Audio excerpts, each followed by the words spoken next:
Hello everyone and welcome back to Belle's OT Corner. Today we're going to be jumping into episode 3 of our play season. So we had our intro into play and what play is, and then last episode we had our episode on solitary and sensory motor play, so some of those early play skills. Today we're going to be kind of pushing some of those skills up a little bit and looking at the next sort of progression that we will see kids start to flow through within their play and what that can look like. So today's episode we're going to be diving into our onlooker and our parallel play. So if you remember from last week's episode, and if you haven't had a listen, I really do recommend going back and just taking the time to listen to that one first. But really we looked at that sort of sensory motor play where my play is around exploring how my body moves and works and getting those sense of body awareness and starting to organize all of that sensory input that is constantly coming into our brains and starting to figure out what I can do within a playful way and how I can use my body to interact with someone. And mostly this play is quite solitary. That's not to say there aren't elements where we can get that really beautiful bit of interaction, but there's so much thinking going on that the idea isn't that you're saying something and I'm saying something back and then we're doing something together. That takes much more of a cognitive load than what that level of play is looking at. So today we're going to jump into onlooker play and parallel play and what this can look like for some of our little ones. So onlooker play, you can kind of guess from its name, but it's when we're watching our surroundings. So this is when our kids are really starting to show an early awareness of toy use. They might be starting to build an early understanding of some social rules, but they really do this by watching. And so this could be, a child that goes to the park and will sit there and just watch and will be very happy watching, but doesn't really want to join in with the play, but actually prefers just to watch the kids go up and down the slide. Maybe watch the kids over in the sand pit that are digging and building or throwing sand or whatever it might be that's happening. Maybe we're watching the kids that are running and falling or playing tag or starting to explore climbing, and they're just kind of sussing out the world by looking. These are the kids that, and when we see kids going through this stage, they might be watching what you're doing and following you around the house to try and see, well, what are you doing over there? And that's new and interesting. And it's a really nice play stage because it really helps our kids start to develop some of those early attention skills because, what you're doing over there is different. That's a bit exciting. That's a bit new. And so it then becomes, I'm actually quite interested in that. So I'm going to help my body and get my body ready to be able to focus on that because that's really motivating to me. And so it starts to build those early attention skills. And there is so much learning that goes on in this stage as well, like so much learning, because I'm watching what you're doing and I'm watching what you're doing with something as well, and so then I'm learning what that thing can do, maybe how I would be able to do it. And so you'll see with solitary play you'll start to get lots of little bits of solitary play coming out as well, or bits of parallel play, which we'll talk about in a second. But this idea of, hang on, I watched you do something with this and now I have a minute and I'm going to use my memory because I'm starting to build some of my early memory skills, and actually I'm going to have a go at copying and doing what you did, because this is the stage where our little ones are learning by taking in and watching so much the world around them to then help them form some ideas of what they can try. How can I explore that? What could I do with that? So for example, if you're in the kitchen and you're using a spoon to mix, you might see the kid will start to try and copy and use a spoon to mix something, or maybe they take the spoon and bang it on something because it's a great fun stage to be banging. But starting to look at what you're doing and how I can do that myself. It's the stage where, if you've got some playtime with your kid and actually you're sitting there building blocks and you keep on handing one to your kid and he's like, I don't want to build it, but I'm really interested in watching what you're doing because that's way more interesting for me. And then maybe later you'll see them starting to explore the blocks a little bit and maybe, hey, I can put one on top, but that, and over time and over that repetition and having those opportunities to watch but also opportunities to try is where we see kids start to build and develop some of these skills. So that's our onlooker play. And when we think about onlooker play and what we can do as adults in particular and how we can look at supporting our kids to develop some of these skills. Really, it's around allowing them time and opportunities to be able to watch. And what I mean by this is we have opportunities to be around other kids, if that is a playgroup, if that is at the park, if that is with nieces and nephews or friends of yours that have kids that come over, having these opportunities to be around other children and therefore opportunities to watch what they're doing. Another really important thing that we can do as adults is to be really present. And so when they're starting to have some playtime or if they have some downtime, there is huge value in, even if you could just got 2 minutes, even if you've just got 5 minutes, take those 2 minutes, take those 5 minutes, pop your phone away, sit down and be there with your kid.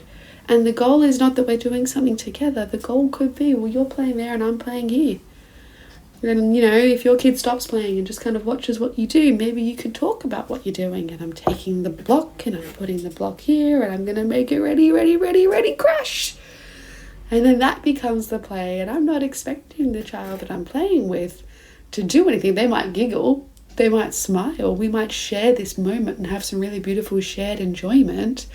And I might be using all those strategies that we talked about in our last episode, so go back and have a listen around, building that affect and having that really high affect to support that attention, and really looking at building those bits of anticipation as well, where we can go, and there it happens. And then I might take my blocks and I'm going to do 1, and I'm going to do 2, and I'm going to do 3, and then are we ready? I'm gonna push. And so I'm using my voice and I'm using my facial expressions, and I'm also kind of talking about what I'm doing in a really simple way, just to help build that understanding and support bits of those learning. And so in this time as well, some of those really open-ended toys can be your best friends. Things like blocks or things like cars, because cars, I can spin the wheels, I can push them, I can, push them towards each other, I can make them crash, I can just push them as far as I can and watch it go across the room and then crawl after it and catch it. Eventually, when we look at later skills, we can look at pushing them backwards and forwards between 2 people and start to build a little bit of that early sort of sharing skills and turn-taking skills, but we're jumping ahead. But if we think about, there's so many things that I can do with the car. I can drive the car up by leg. I can drive the car over a piece of furniture. I can have 2 cars next to each other that are racing. Or I could just have 2 cars so that I'm pushing one and pulling one and pushing one and pulling one. It's quite open-ended with what we can do. Same with things like balls. Balls are great fun. Balls can be bounced, they can be thrown, they can be rolled, they can be hidden under some clothes and found. I mean, everything can be hidden under some clothes and found, but you can start to do some of that early, what we call object permanence skills as well. So this is where, the idea, I think I talked about it last episode, I can't quite remember, but we'll do a quick summary. This is the idea where if I'm seeing something, I know that it exists. And then if it's put out of sight, out of my direct line of sight, I still know that it exists. And so I can have the understanding that I can go and look for it. So if I hide a toy under, a bit of clothing or a bit of blanket, I can make a move to go and find it again. But just back to balls, I can have a ball and I can throw it and catch it. I could have a ball and I could just roll it over something, or maybe roll it down something, or have it fall off a chair or fall off a couch and watch it bounce.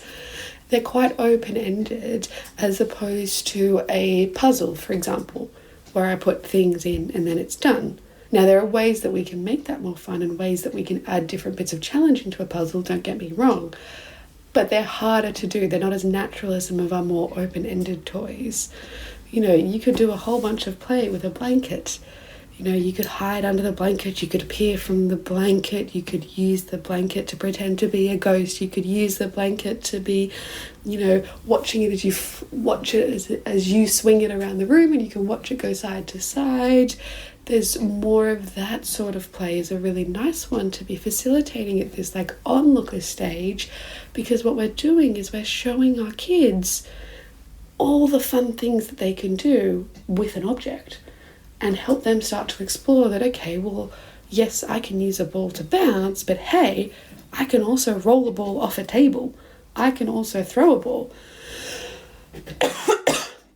I can also push a ball to somebody else and watch that happen. Or I can just push a ball in general and crawl after it myself. And so all of a sudden, instead of it just being one play script, we're opening up a multitude of play scripts. And we're doing this by showing our child and allowing them to have the time to sit in that sort of onlooker play stage.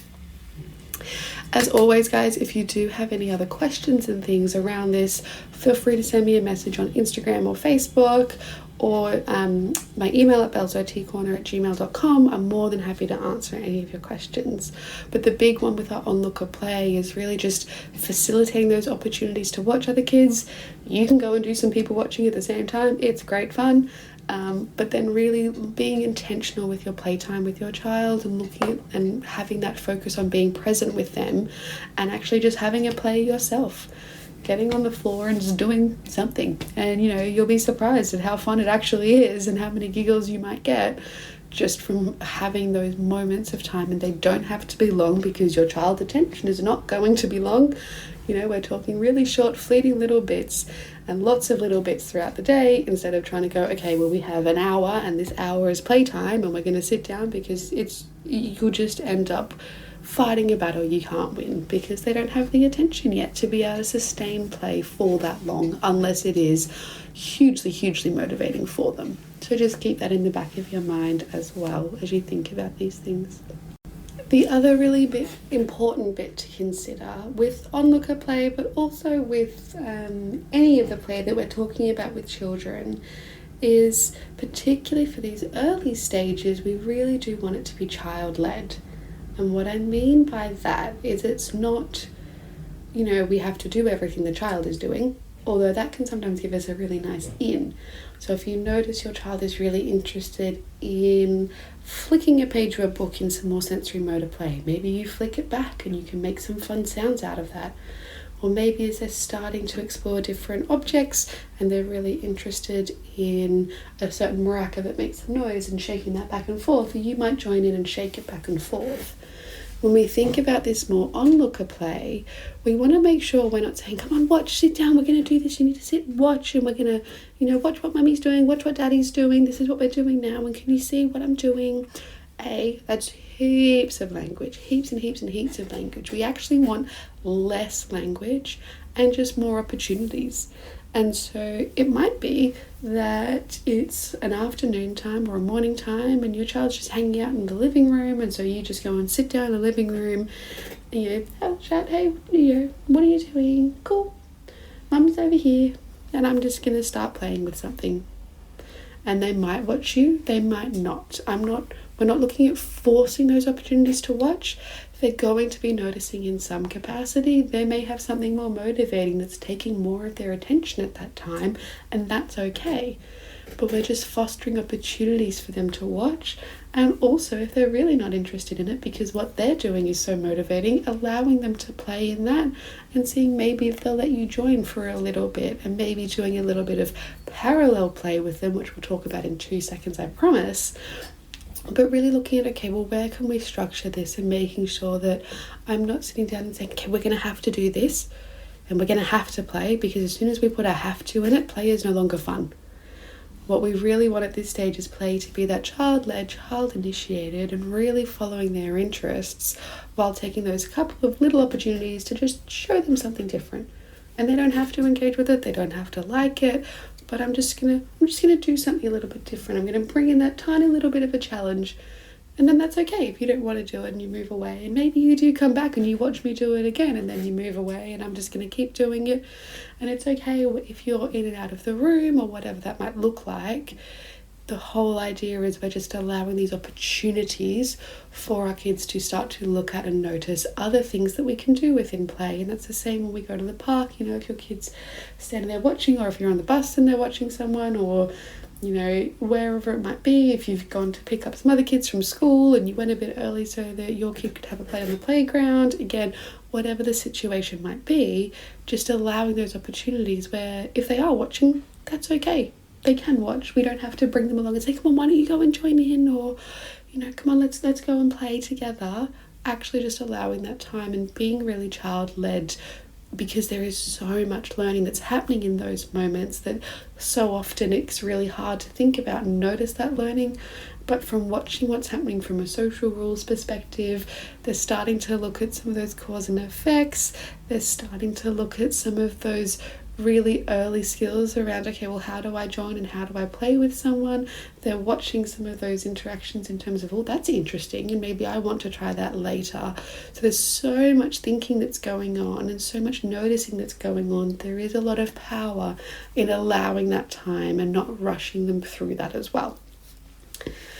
So always, always, always child-led. If there is one thing you take away from this, as much as possible, we want to be child-led. Obviously, there are times when we need boundaries and there are times that we need to direct around bits of safety or if it's time to leave and all of those bits.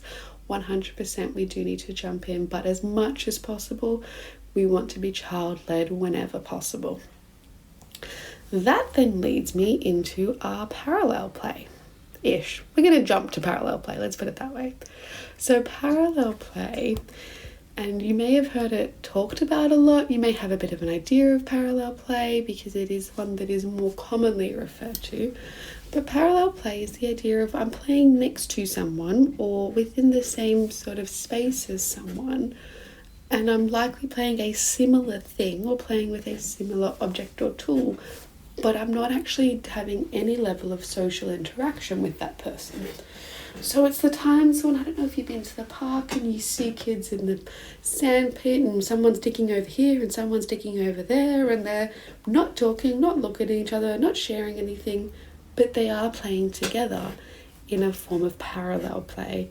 You know, we see this a lot in nurseries and preschools where, you know, someone's sitting and playing with some Play-Doh and someone sits down at the other side of the table and plays with some Play-Doh, and they can share that space together and they can, you know, build and do their own things, but they're kind of holding that space with each other and starting to build some of those early social interactions. And you may find that when your child is starting to engage in some parallel play, that they're doing it with particular kids. And I find a lot with some of the kids that I work with is if there are more predictable peers in their environment, well, they're easier to start to explore this parallel play with because I know what you're going to do. I don't need to be spending any of my time thinking about what you're going to do, and I can actually spend my brain power thinking about what I'm doing or doing a little bit of watching what you're doing and then going back to my thing and then doing a little bit of watching what you're doing. But I'm not having to think about, are you going to do anything unpredictable? Are you going to do anything that might be loud or frightening to me? Or are you going to try and take something that I'm playing with? And so the more predictable we can make some of these situations, particularly initially as we see our children start to explore their parallel play side of things, the easier it is for them to start to engage in some of these moments. And what we can do when we look at adults in particular and supporting parallel play is actually looking at how our environment is set up. Do we have space where you can do something there and I'm going to give you a bit of space, but I'm going to do it in the same sort of area as you? Do I have enough stuff out that you can share this without having to actually share it? So did I get out, 2 or 3 pots of Play-Doh so that you can have some and I can have an entirely different set of Play-Doh and we can play the same thing? Or if you've got, other kids over and you're looking at, okay, well, what am I pulling out? If I'm pulling out some blocks, instead of just putting out maybe one pile of blocks, maybe I split that into 2 piles of blocks, just so that some of those setting up demands are less, to encourage the kids to start to be able to just play alongside each other. I'm not just going to put 1 car out, I'm going to put 4 or 5 cars out, because that way there's opportunities if they don't want to have to play with that 1 car together and do that higher level of play. Actually, you have some cars there, I'll have some cars over here, and we can play alongside each other. In terms of some of the benefits that we start to see within parallel play, we really start to see that early sharing. We start to see some of those early regulation skills, being able to manage myself and my body and my emotions and my feelings and manage my own regulation to be able to stay in this interaction with somebody else, but also to be able to start to manage my regulation when something unexpected happens, when the peer might be a little bit too loud, or if they might do something a little bit unexpected, and how I can seek help and how I can help myself feel better to stay in this interaction. And so it's really early regulation skills, and trust me, we see lots of, frustrations and crying and tears and all of that sort of stuff. So jump back into our regulation episode if you wanted any insights into those bits, our regulation season, sorry. But we do start to see some of those early regulation skills start to develop here. We see bits of motor planning, so where we're starting to figure out, well, that was really cool what they did, and how did they use their body to do it, and can I use my body to do it in the same way? There's always that fine motor and gross motor skill development. We start to see some early understanding of social cues. So if I go up to play with someone and they get really frustrated, I start to learn that actually they didn't want me in their space, and that's not okay to play in that situation. And we learn this sometimes by testing the boundaries and getting too close and things were not going so well, and then learning from that and going, okay, well, that didn't work. So start to develop early bits of that kind of social and personal boundaries and personal awareness of, where my body is in relation to somebody else as I am playing. So you can see there's heaps and heaps and heaps and heaps of like behind the scene thinking that goes on as we look at some of this learning that happens within parallel play. And so in terms of supporting the parallel play for our kids and what we can do as adults, and I've mentioned some of the strategies already, but just as a bit of a recap, one of them is really just looking at, okay, well, how am I setting up this environment? Am I creating a space that is conducive to allow opportunities for parallel play? Do I have enough toys out? Do I have a nice range of toys out? And, if my child is engaging in something, will they be okay if I come and sit next to them and play in the same thing? Sensory play can be a great one to be pulling out, like bits of messy play or paint, where I'm sitting there and painting and making a mess, and someone's sitting there next to me or at the other side of the table painting and making a mess too, and maybe I'm having a look at what they're doing, and then maybe they're having a look at what I'm doing. Even just bits with sand or dry rice or dry pasta, and digging and exploring and sharing that space together whilst I'm digging for toys and you're digging for toys, but we're not digging for the same toys within this space as well. So all of those opportunities, and there's heaps and heaps if you look online. If you're struggling, as always, just send me a message. But sensory play can be a really nice one to help start to explore some of this parallel play, because it's inherently motivating. It's a slightly easier play skill because it's using a lot of those sensory motor skills that we've been building for so long now, and also it's just good fun. It really is just good fun when we do the right sort of sensory play that's meeting my sensory needs so that I can then stay in this activity for longer periods of time as well. Making sure that we have enough toys to share. And I mean share as in you have some and I have some, not share as in we have enough to take turns to use the same toy. We really want to make sure that we're sharing enough so that we both have, some that we can each work with, instead of having to make it a fact that I'm a restricted resource and don't have enough to then use. Looking at like music and dance, they're really great opportunities for parallel play because we don't have to be dancing the exact same movements. We're just both enjoying this sensation and enjoying this sound and enjoying the opportunity to have my body dance within that time as well. So that can be a really nice one. All of those open-ended toys that we talked about when we were looking at Onlooker play as well, they're all equally really relevant when we look at parallel play.